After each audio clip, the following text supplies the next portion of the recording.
Anong nangyayari? Ano nangyari? Pinapakain ko siya, pero nahihirapan siyang kumalma. Isang ama ang tumawag sa 911 nang huminto sa paghinga ang isa sa kanyang kambal na anak na babae. Ayokong sakta ng mga anak ko dahil mahal ko sila. Kaya bang sakta ni Andrew Kammerer ang mga anak niya? Bakit nasa sentro ng investigasyon ang kanyang kasintahan? Ako si Annette Levy at ito ang Crime Fix.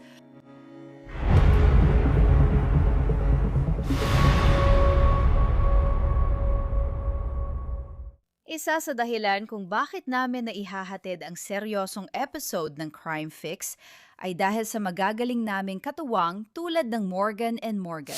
Mahigit 35 taon nang lumalaban ang law firm na ito para sa mga tulad natin at nakabawi ng mahigit 30 bilyong dolyar para sa kanilang kliyente. Sa mahigit 1,000 na mga abogado, sa mahigit 100 na opisina ang pagkuha sa Morgan & Morgan ay parang pagkuha ng isang hukbo na lalaban para sa iyo. Buwan-pusong lalaban ang team na ito para sa nararapat na kabayaran ng kanilang kliyente. Hindi lahat ng law firm ay pareho. Kapag mali ang napiling law firm, posible kang matalo agad. Kung ikaw ay nasaktan, subukan ang Morgan & Morgan. Wala kang babayaran maliban kung manalo ka. Para sa karagdagang impormasyon, maaari kang pumunta sa forthepeople.com/crimefix. I-click ang link sa ibaba o iscan ang QR code na nakikita mo sa iyong screen. Napaka-precious at walang magawa ang mga sanggol na 4 na buwan pa lang. Hindi nila kayang alagaan ang sarili. Inaasahan sa mga magulang na magmahal, mag-alaga at magprotekta sa kanila.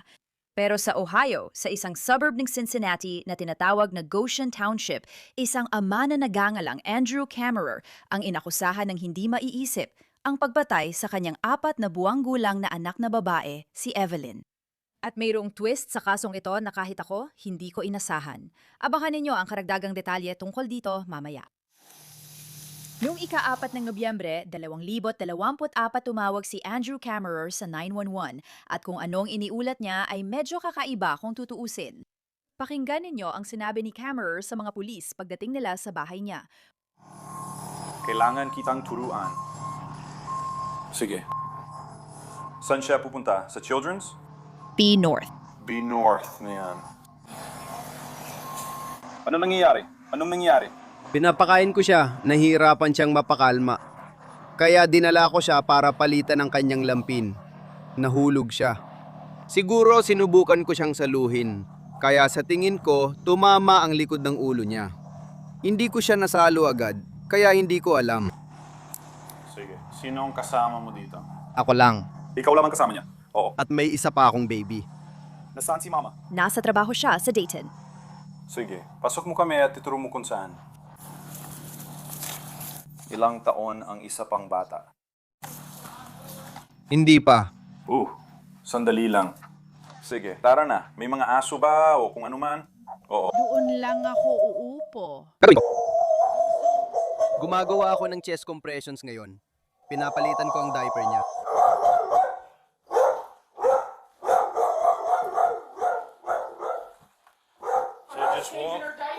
Ikwento mo lang ang nangyari. Pinapalitan ko siya ng diaper tapos parang Saan siya natutulog? hindi siya natutulog. Pinapalitan ko diaper niya. Paano kailan siya nagising?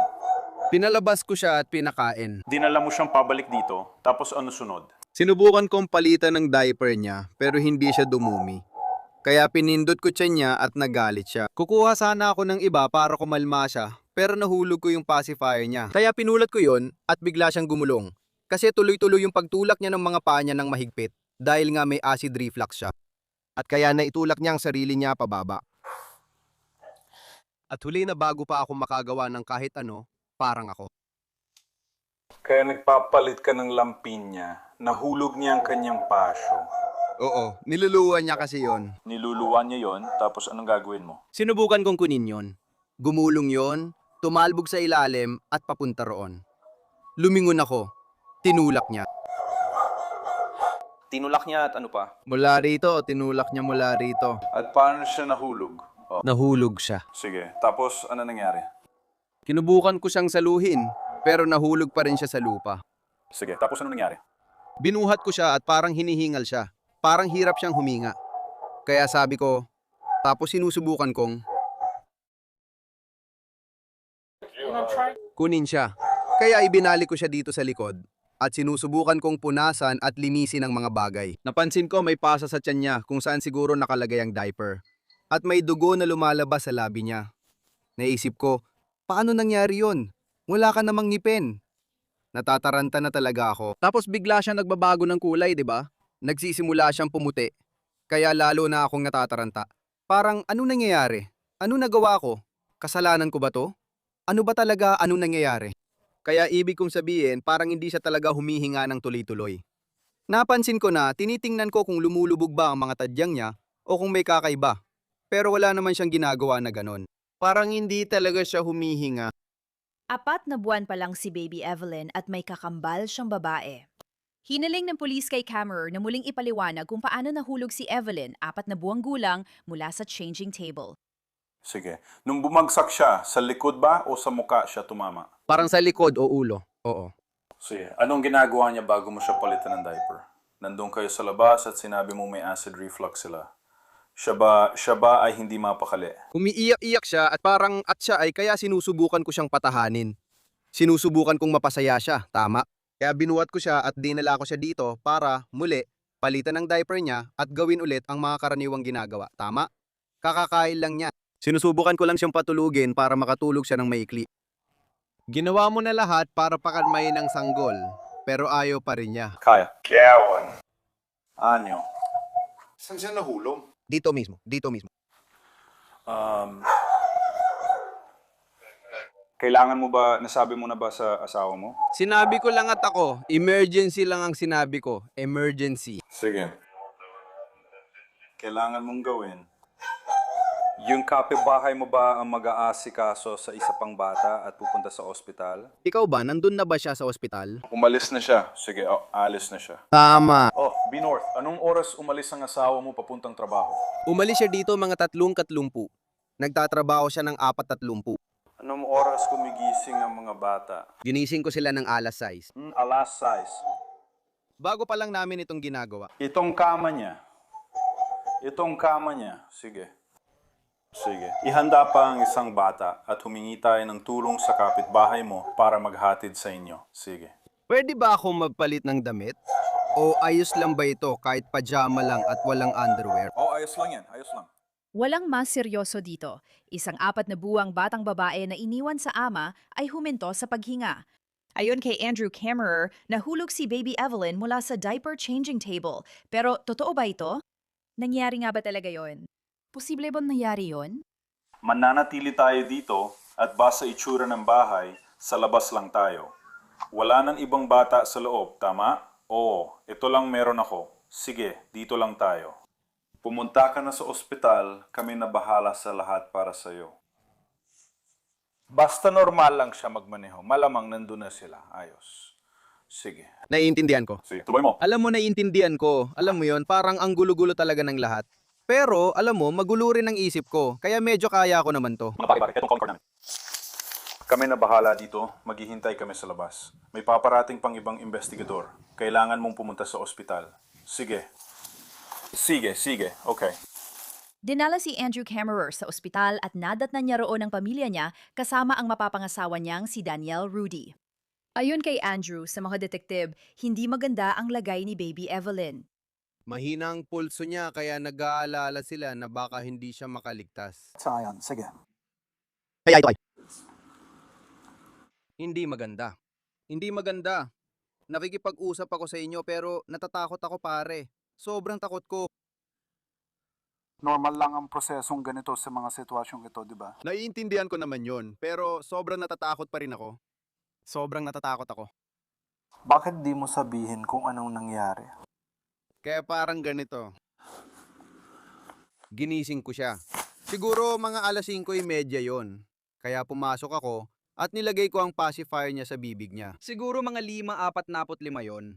Karaniwan silang nagigising ng kaunti bago mag-alas 6. Nagigising ako ng alas 6, pinapainit ang gatas, at pinauupo ko sila sa maliit na bapi sa ottoman sa harap ng TV sa bahay ko. Hindi ko alam kung nakapunta na kayo doon. Hindi pa ako nakakapunta doon, hindi pa.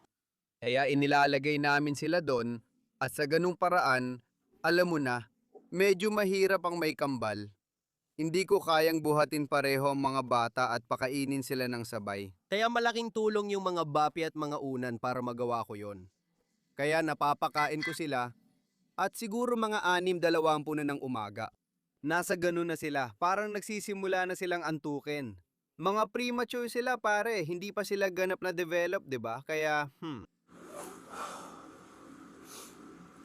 Madalas niyang itulak at i-arch ang likod niya dahil sa asido. kaya hindi siya mapakali. Nakatulog siya ng 6:36 at iniisip ko, alam mo yon, kailangan ko nang maghanda. Kailangan ko nang pumasok sa trabaho mamaya at kailangan ko pa silang ihatid sa bahay ng mga magulang ko bago ako pumasok sa trabaho. Kaya dinala ko siya sa nursery. At alam mo yon, sinusubukan ko siyang ihanda. At inansip ko ang jumper niya at tinaas ko ito. Alam mo yon, binalot ko sa kanya. Tapos tinanggal ko ang diaper niya. May ihi, walang dumi. Kaya hinaplos ko ang binti niya at dahan-dahan itinulak papunta sa tiyan niya para makita kung makakatulong. At gumana naman, dumumi siya. Tapos nagsimula siyang mag-inarte. Niluwa niya ang pacifier niya at ako natanggal ito sa gilid ng nang. Changing table at tumalbog. Kaya sandali akong lumingon. Sa palagay ko, inarko niya ang katawan niya kasi parang tumalon siya pababa sa saig nung nilingon ko. At doon na nga, binuhat ko siya at pinapakalma ko siya at tumigil siya sa pag-iyak habang pinapakalma ko siya.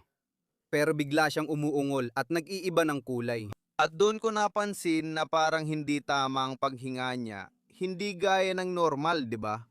Ibig kong sabihin, hindi siya sumisigaw. Sa totoo lang, parang malabo ang mga mata niya at hindi siya mukhang maayos. Kaya agad akong tumawag sa 911 at kausap ko ang operator sa teleponyo.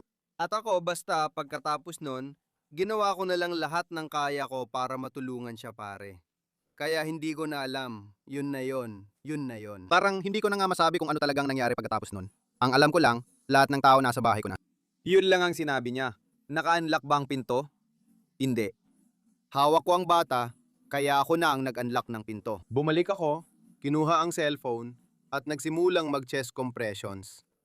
Sa sulok ng sofa, doon siya umiluwa ng maraming gatas. Para siyang lutong pasta. Talagang malambot at walang kulay. Iyon ang pinakamasamang naranasan ko. Talagang yun ang pinakamasama. Sige. Sila lang ba ang anak mo? Wala ka ng mas matandang anak? Hindi pa ako nagkaroon nito. Ito ang unang beses na nagkaroon ako ng mga anak. Sila lang talaga, alam mo yon, hindi pa talaga ako nagkaroon ng anak noon. Hindi ko alam gagawin, sinusubukan ko lang makaraos araw-araw. Inulit ni Andrew Kammerer kung paano nakaposisyon si Evelyn nang mahulog siya mula sa mesa ng pagpapalit ng lampin. Nakahiga siya ng pahaba sa mesa ng pagpapalit. At pero ang ibig kong sabihin, sila ay hindi pa. 4 na buwan na sila bukas. Sobrang likot niya at dapat nilagyan ko siya ng strap. Yun ang pinaka-importante, dapat nilagyan ko siya ng strap. Okay. Karaniwan ba sa kanya ang gumulong? Madami siyang tulak, oo. Tumutulak ba siya o gumugulong? Gamit ang mga paa niya. Tinutulak niya gamit ang mga paa niya. Ibig sabihin, may acid reflux siya. At ini-arch nila ang likod nila at sinusubukan nilang siguro maibsan o mabawasan ng sakit. At kung ano-ano pa, yung asido at hangin na nasa dibdib. Kaya ini-arch niya ang mga binti, sobrang tigas at itinulak niya ng ganon. Nahulog ba siya sa dulo o sa harap ng changing table? Hindi, nahulog siya sa gilid, sa harap. Patuloy siyang kinukuwestiyon ng mga detective. Nagbebenta ng motorsiklo si Andrew Kammerer at siya ang kasama ng mga bata kapag nagtatrabaho si Daniel. Pagkatapos ng matagal na usapan, lumabas siya para ma-update sila ni Daniel ng mga doktor tungkol kay Evelyn. Pero bumalik siya pagkatapos. Kaya, binigyan ka ba nila ng update? Oo, sige. Alam mo ba kung sinong doktor yon? Hindi. Ano ang balita? Hindi maganda.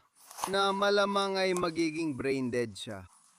Na nawalan siya ng sapat na oxygen sa otak, kaya hindi na siya makakabawi.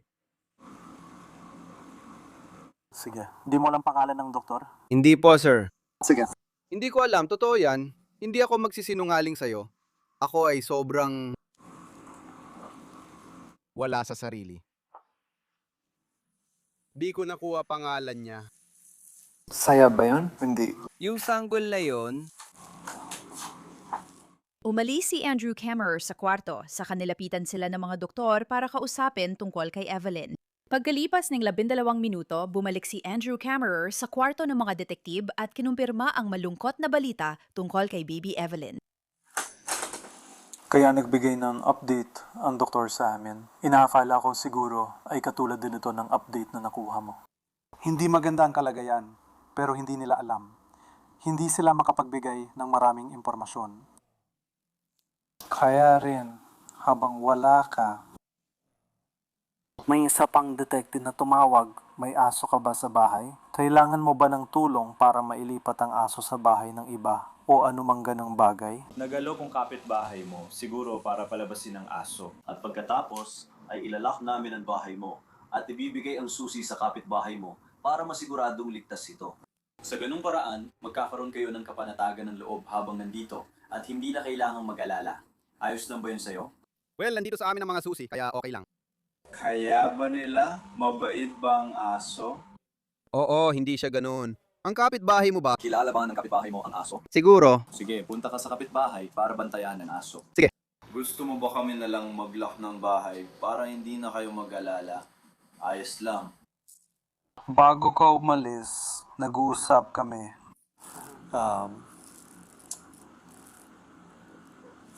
Pagkatapos mangyari ang insidenteng ito.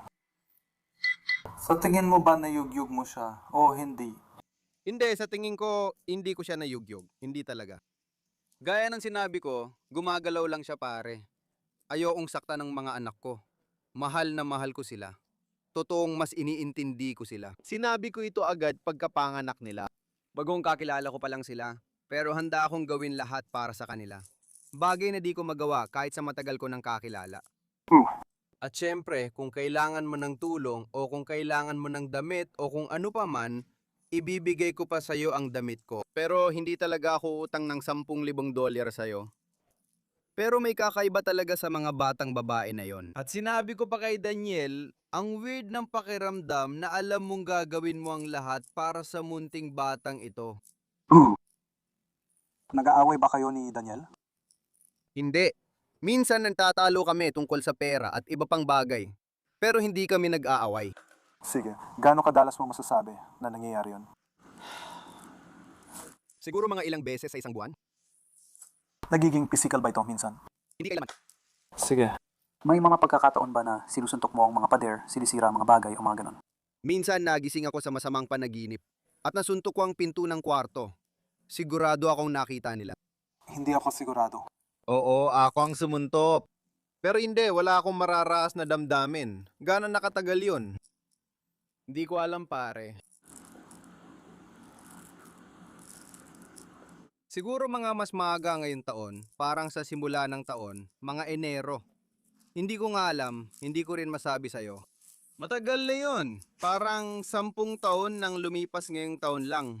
Hindi ako magsisinungaling. Ito ang pinakamahaba at pinakamahirap na taon ng buhay ko. Sige. Wala ka namang sinuntok ang nabasag ngayong umaga. Hindi. Sige, paano naman kagabi? Hindi. Paano naman si Daniel?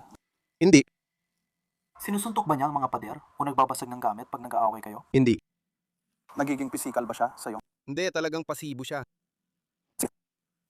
Kapag may tatalo kayo, sa tingin mo, ikaw o siya ang tumatahimik o lalo ba kayong umiinip?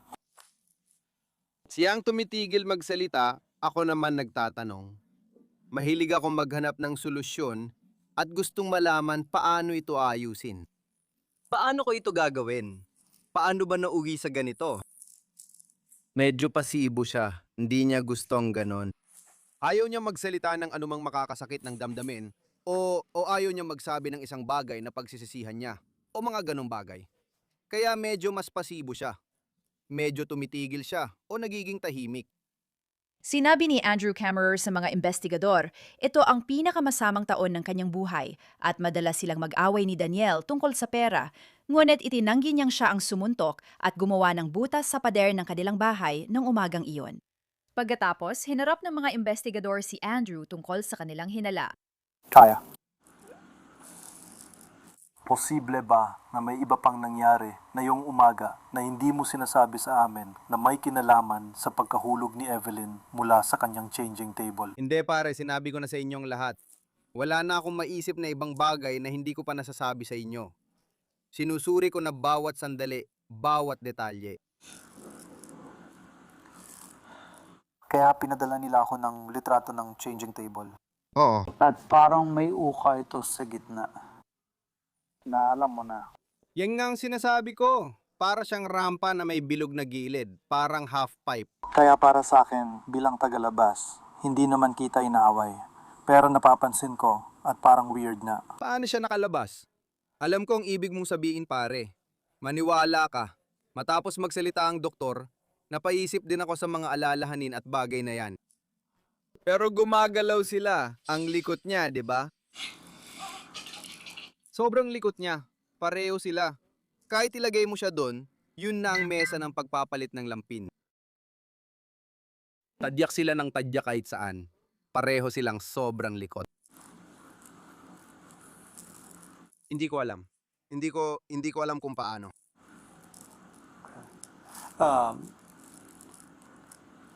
Posible bang nabitawan mo siya?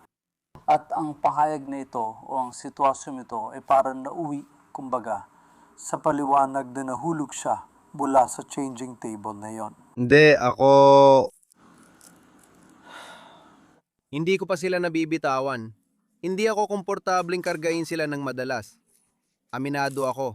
Hindi ko ginagawa kasi sobrang liit nila, di ba? Hindi ko talaga gusto ang magbuhat ng mga sanggol. Para sa akin, nakakatakot talaga. Takot akong buhatin ng mga batang babae na ito. At habang tinitingnan ko ang larawang ito,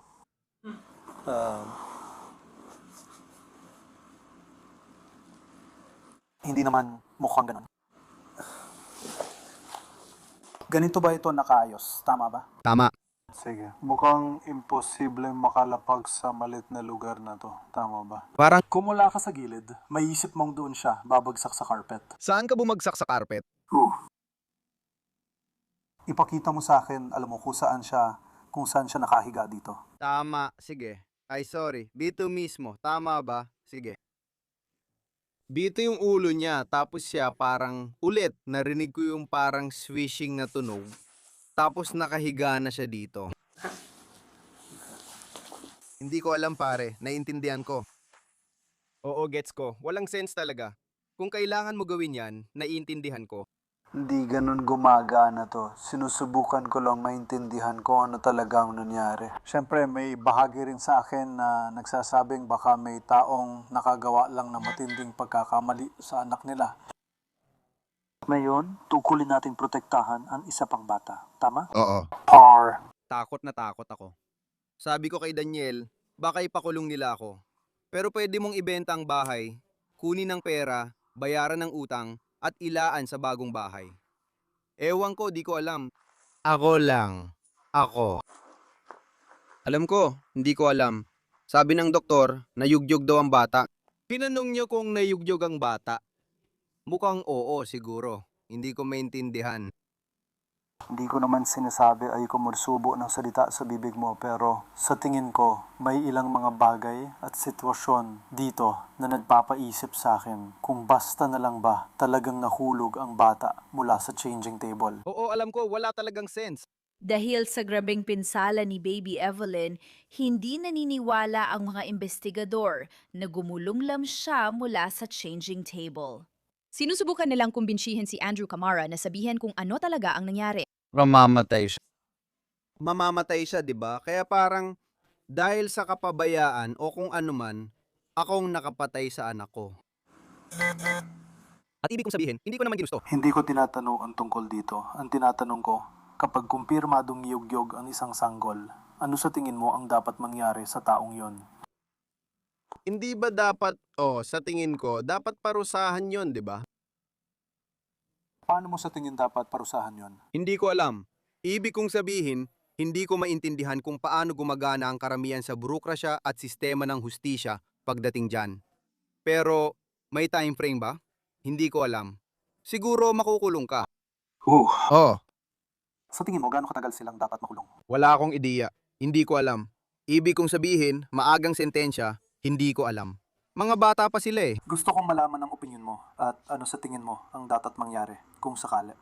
Sa isang kumpirmadong kaso, may yugto na nabugbog ang bata. Well, kung ibig kong sabihin, muli, ito ba ay isang taong stressed? Sinadya ba talaga nila itong gawin ng marahas dahil hindi nila mahal ang anak? O iba pang dahilan? Ibig kong sabihin, Para sa akin, mahalaga pareho ang mga salik na yun. sige, ibig kong sabihin, siguro mapupunta na ito sa korte. Kung mapaghihiwalay mo ang dalawa, ang isa ay mahal ang anak at di sinasadyang may nagawa, habang ang isa na may kinamumuhian ng sarili niyang anak at sana'y hindi nagkaanak. Sa tingin ko, malinaw na dapat parusahan yon habang buhay, sa opinyon ko. Pumatay ka ng bata. Pumatay ka ng isang nilalang na may pagkakataong makagawa ng isang bagay sa mundong ito. At hindi mo malalaman kung ano ang kaya nilang gawin. Hindi mo maiintindihan kung ano ang maaaring nagawa ng batang yon sa mundong ito. Maaaring nailigtas pa niya ang mundo. At ang kabilang panig. Hindi ko alam pare, ito ay... Talagang nangyayaring mga aksidente. Paulit-ulit nilang sinasabi sa akin yan. Pero sa tingin ko, medyo OA naman kung habang buhay na sentensya ang ipapataw. Kung aksidente lang at ibinigay mo ang lahat ng pagmamahal at nagawa mo na ang lahat para sa bata, ewan ko na lang. Siguro dapat gawing mas magaan ng kaunti ang parusa. Alam mo yon, bawasan ng kaunti ang sentensya. Paikliin ang sentensya. Ewan ko. Kaya kapag nakapasok ka na sa kulungan, kapag nalaman nilang pumatay ka ng bata, alam mo na ano ang gagawin ng mga tao sa loob.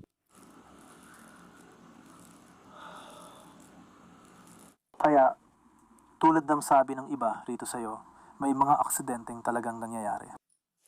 Hindi lang aksidente ang nangyayari, kundi nagkakamali rin ang mga tao.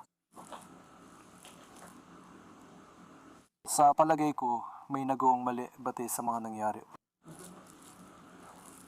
Oo, tama ka pare. Kung hindi ko siya inilagay sa mesa, kung hindi ako lumayo, di ba? O kung hindi ako umalis. Alam mo, kung hindi ko ginawa yon, kung naghintay lang ako ng isang segundo, siguro huminga muna ako imbes na agad mag-react sa pacifier.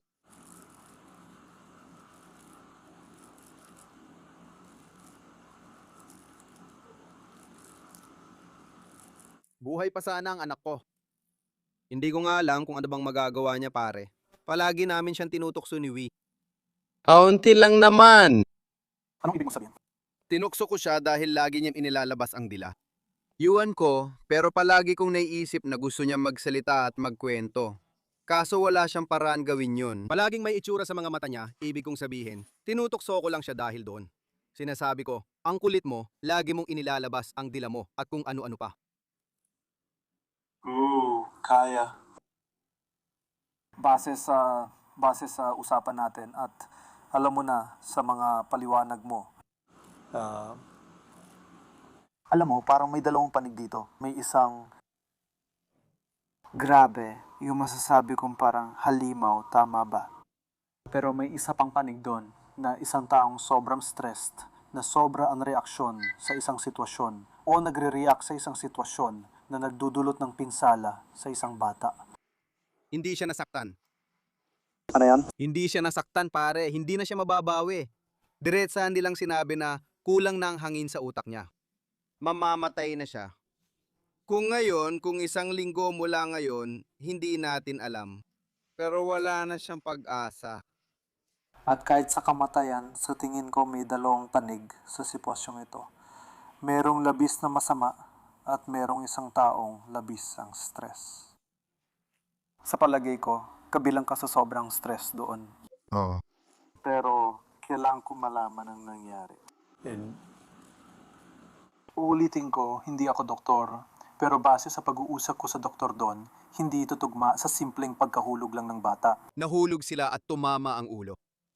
Naiintindihan ko. Kaya ano pa, kaya ang maaaring nangyari. Hindi ko alam pare, nasabi ko na sa'yo lahat. Literal na. Hindi niya gusto ang posisyong ito. Mas gusto niya yung nakaharap palabas ang mga binti niya, nakasandal ang ulo sa dibdib ko. At mas komportable siya doon, di ba? Hindi ko alam kung nakaka-excite yon. Hindi ko maintindihan. Ayaw niya talaga sa posisyong ito. Alam ko naman, pero gusto ko lang malaman kung ano nangyari. Tama? At hindi ko masabi dahil, gaya ng sinabi ko, yung napunit na labi, yung marka sa baba niya, parang. Paano? Kasi, sabi nga ng lahat, matibay daw ang mga sanggol. Parang tumatalbog lang sila at agad bumabangon, di ba? Wala nang ibang paliwanag si Andrew Camara kung paano maaaring nasaktan si Evelyn maliban sa pagkahulog niya mula sa diaper changing table. Pagkatapos ng usapan, kinausap ng mga investigador si Danielle, fiancé ni Andrew at ina ng kambal. Pasensya talaga sa pinagdadaanan mo. Alam kong maliit lang ang halaga ng salita ngayon, pero yun lang muna ang may aalo ko sa'yo. May form ako na kailangan sagutan at natulungan ako ng fiancé mo na masagutan ang karamihan dito. Pero gusto ko sanang balikan ang form na ito kasama ka at sagutin ang mga tanong na hindi niya kayang sagutin. Payag ka ba na gawin yun? Sige. Bago dyan, gusto ko muna malaman, alam mo na, kung paano nagsimula ang umaga mo. Ano? Ang umaga ko? Simulan natin sa kagabi. Kaya kagabi, mula hapunan, ikwento mo sa akin kung paano ka nakarating sa kinalalagyan mo ngayon. Mula hapunan, medyo naging maselan siya. Hindi naman sobra. Parang mas gusto niyang matulog kaysa magpansin. At may ugali siyang ganun. Anong oras yun? Mga alas 6:30 hanggang alas 7 ng gabi. Kagabi? Sige, pero may ugali siyang naninigas. At kapag ginagawa niya yun, kadalasan, lalo lang siyang naninigas kapag may matutuntungan siya. Kadalasan, hawak namin siya kapag nangyayari yon. Pero nagawa niyang i-arco ng kaunti ang likod niya. Inayos namin ulit ang pwesto niya. Tinulungan ko siyang tumayo at pinahiga sa kama. At naganda na ako. At inihanda ko sila para madulog sa sahig. Para walang tsansang gumulong. Walang tsansa na makatrabaho ko si Darcy at ang kanyang baril na makuha.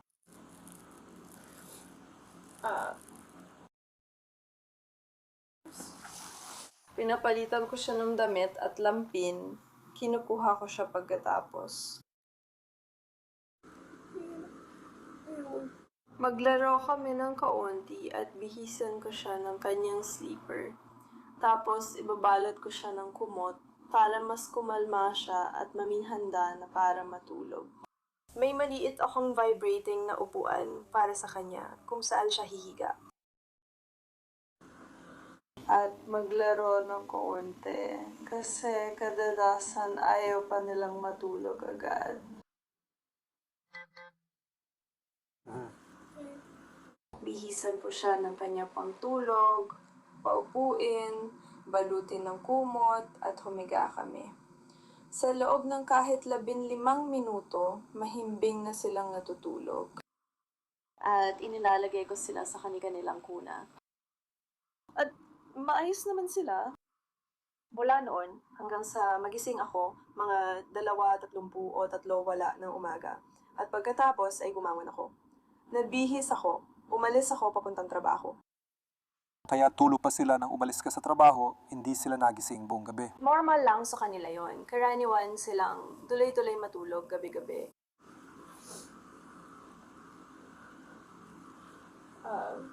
At syempre, hindi ko naman malalaman kung may mali hanggat hindi niya ako tinatawagan at sinasabi sa akin yon.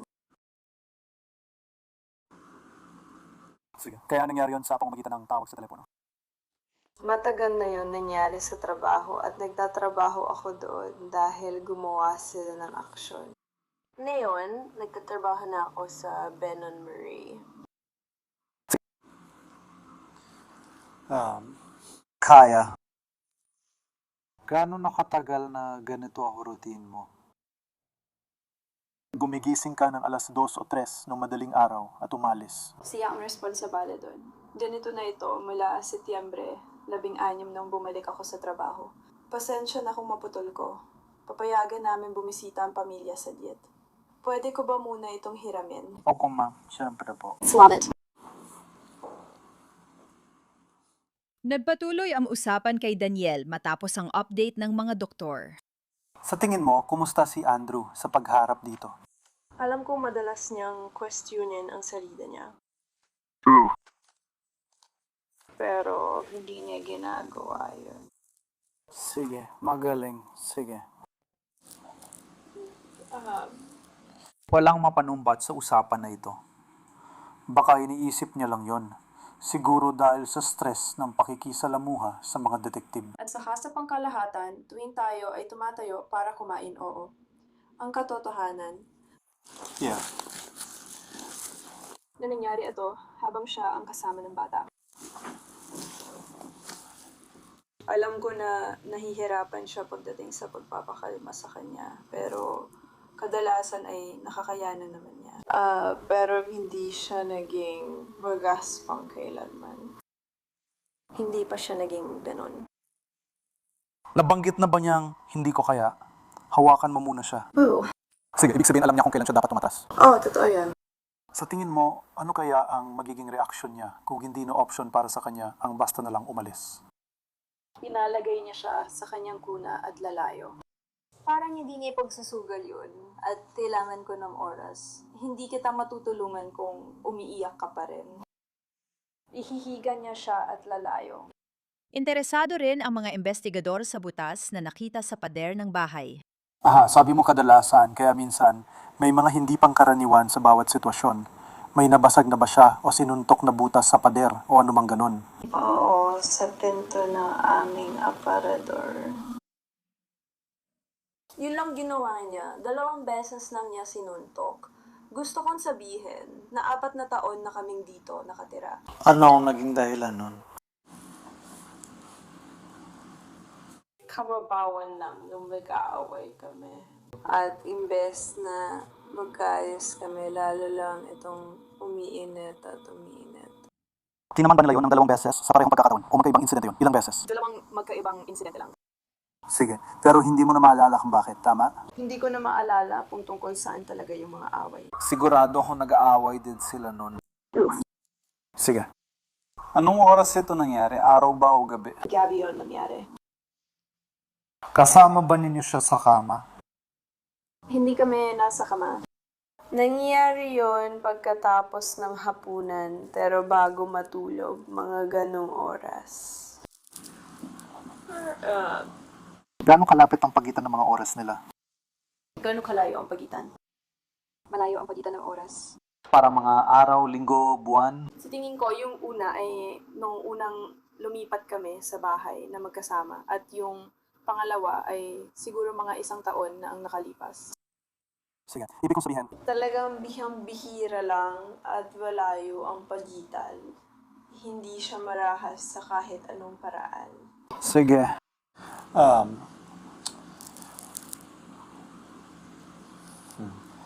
Masasabi mo bang tapat siya sa inyong relasyon? Oo. Tapat ka rin ba sa kanya sa inyong relasyon? Sige, ibig sabihin, wala kayong tinatago sa isa't isa. Walang. There's no tinatagong sekreto sa isa't isa. Oo, madalas tungkol sa pera ang mga pagtatalo namin. Ayusin ko yan. Tama, hindi tungkol sa pera o hindi tungkol sa pagtatalo. Ang sinasabi ko lang, komportable ka bang dumapit sa kanya at pag-usapan ang kahit ano? At sa tingin mo ba, komportable rin siyang makipag-usap sa'yo tungkol sa kahit ano? Ooh! Kung nasaktan niya ang anak mo, sa tingin mo magsasabi siya sa'yo? Sigurado ako, 100% na sasabihin niya sa akin. Hindi niya ginawa, tama? Hindi. Sige. Naduda ang mga investigador at kinumpronta si Danielle tungkol sa hinala nila sa kwento ni Andrew. Kaya hindi ako pumunta sa bahay ninyo, pero pinadalhan nila ako ng litrato ng diaper changing table at palubog ito sa gitna. Iyon ang kama. Ooh! Like kaya? Sa panlabas na pananaw, parang walang saysay. Na magagawa niyang itulak ang sarili niya. Tama. Masasabi ko, ng buong katapatan, na mas malakas siya kaysa sa iniisip ng karamihan tungkol sa kanya. Pero, Nakita ko siyang pinipilit ang sarili niya. Halimbawa, kung nakahiga siya dyan, tapos maghahanda siya sa posisyon niya at itutulak niya ang sarili niya mula rito. Kaya niya ilunsad ang sarili niya kahit papaano hanggang kalahati ng kabila. Madali lang para sa kanya gawin ito. At kapag sinabi kong ganun siya, talagang ganun ang pagkakabuo niya. Kaya ang papel natin dito ay... Una, alamin ng eksakto kung anong nangyari sa anak mong babae. Pero pangalawa ay protektahan, alam mo, ang isa mo pang anak na babae. At kung ano, what? Based sa mga sinasabi mo, pakiramdam mo ba ligtas ang mga anak mong babae kapag siya ang kasama nila? Oo. Tumatawag ako para malaman kung ikaw ay. Kahit na yun, Pakiramdam ko pa rin na ligtas sila kapag kasama ko. Alam ko na pwedeng mangyari ang aksidente. oo, ganun din kami mag-uusap. Itinaliwanag kong nangyayari talaga ang aksidente.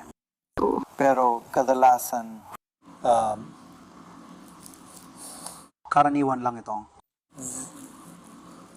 Hindi makatuwiran sa akin na ang pagbagsak mula 3 talampakan sa carpet ay makakasakit ng ganoong kalala sa tao. Tama ba? Ngayon ba ay? Pumapasok ba sa isip mo ang tanong na yan? At hindi ko sinusubukan maglagay ng kahit ano sa isip mo. Pero hindi, dahil alam kong matigas sa ilalim ng carpet na yon. At ako, gaano man kalambot ang pakiramdam ng carpet. Ito ay. Hindi. Walang padding sa ilalim nito. Sa tingin ko may padding sa ilalim, pero di ko alam kung anong klase. At tapos, yun lang mismong parte na yun kung saan nagtatagpo ang carpet at ang sahig na kahoy. Yung changing table, hindi naman dikit sa pader, pero may espasyo na pwede rin siyang tumama sa sahig na kahoy. Oo.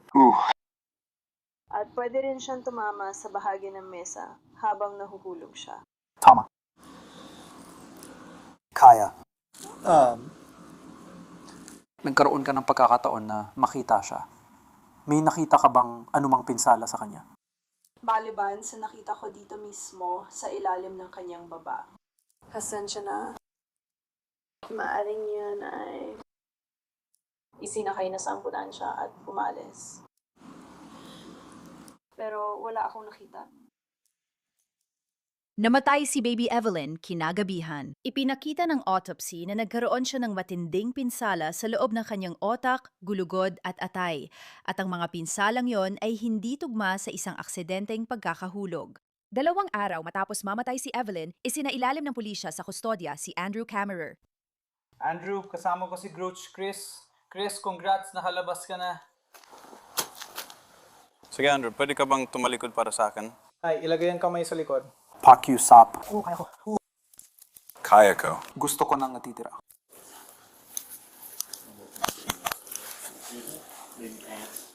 May nakuha kang keso. Kukunin niyo ito. Si. Yun na lang. Oh, yung mga kulay abo dyan. Pakiusap, huwag. Yung mga kuha niya kabo, yung slip-ons lang. Ano? Yung slip-on, may flashlight ka doon. Mga halaman dun sa taas. Tama yan. Oo, malamang wala rin naman ako masyadong ginagawa.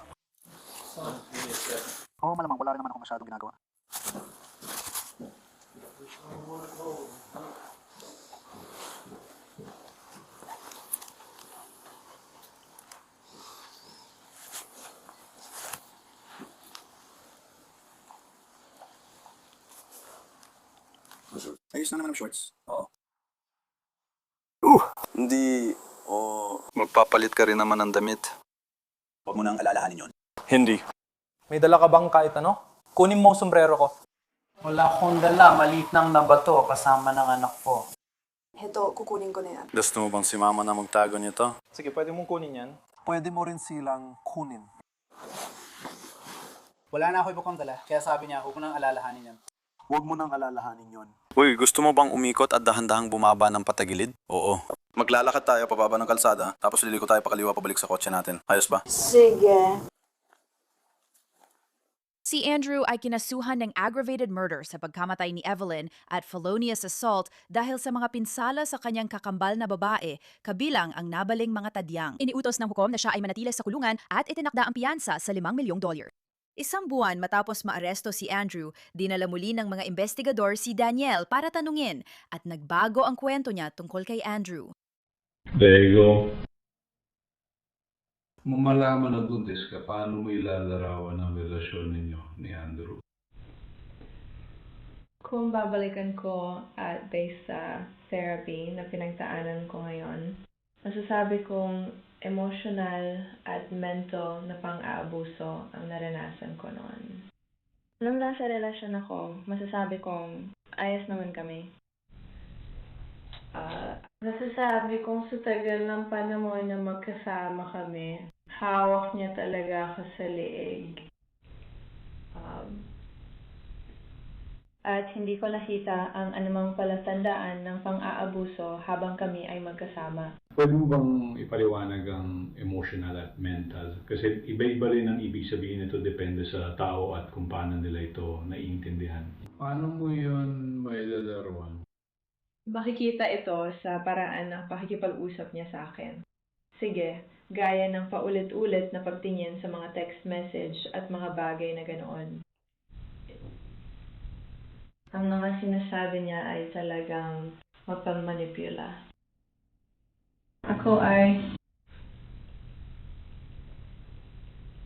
naintindihan ko na ngayon. Sige. Meron mo banta? Wala namang banta sa akin. Kapag nagagalit siya o nagkakaroon ng mga pagkakataon na emosyonal at mental na inaabuso ka niya, ano nagiging dahilan nun?